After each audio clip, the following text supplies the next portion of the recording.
And one of the hardest things you will ever face in your road to destiny is forgiveness. That's the hardest thing you're going to ever face, guys. Now follow me here.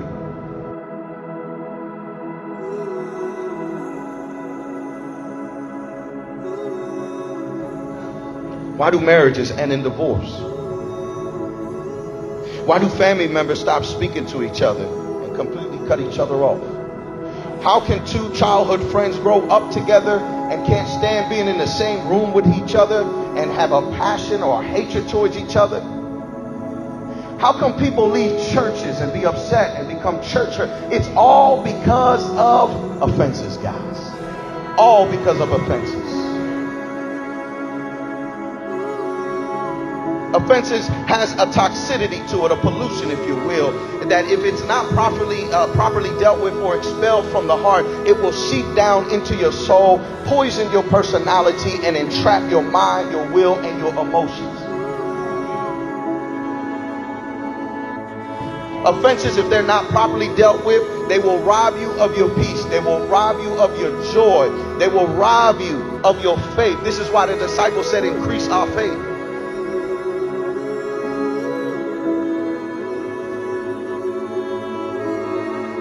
Listen, there's a story of two twins, right, that were raised by an alcoholic father, right?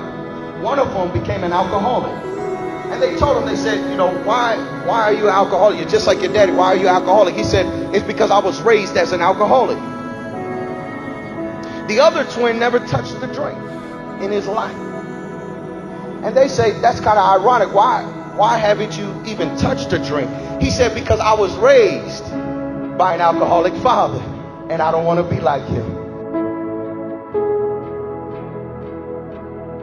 It's not what happens to you that matters the most, but what happens inside of you that matters the most. The enemy came to kill, steal, and destroy. He wants to ruin your peace. He wants to ruin your joy. He wants to ruin your mental and emotional well-being. Are you hearing what I'm saying?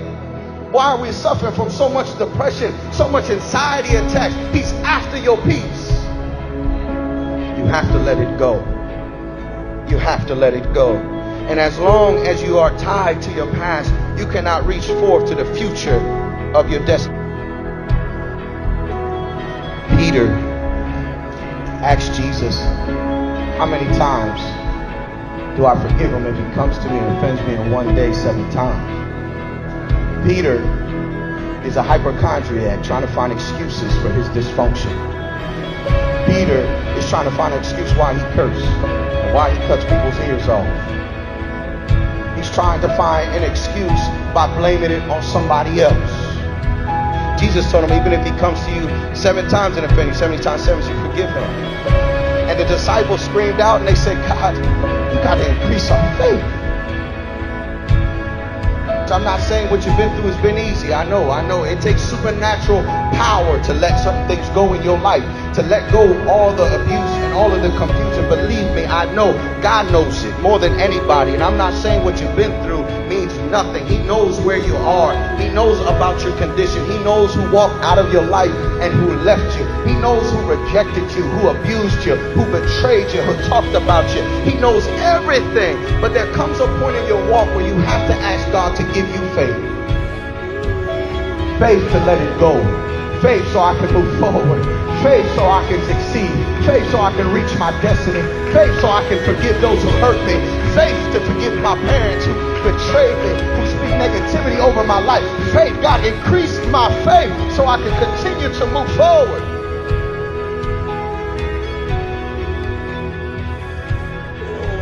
I'm not saying what you've been through has been easy. And I'm not saying that what you've been through you can just forget overnight. But I am saying that you got to stop making that as an excuse for you not to move forward.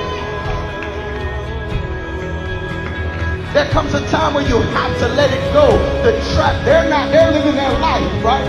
They're living their life. They offended you, they hurt you, but they're still moving forward. You're the one caught in ruins. You're the one caught in trap. You have to let it go. Forgiveness is the hardest thing you will ever face in your journey. But forgiveness is not for them. Forgiveness is for you. Forgiveness is for you.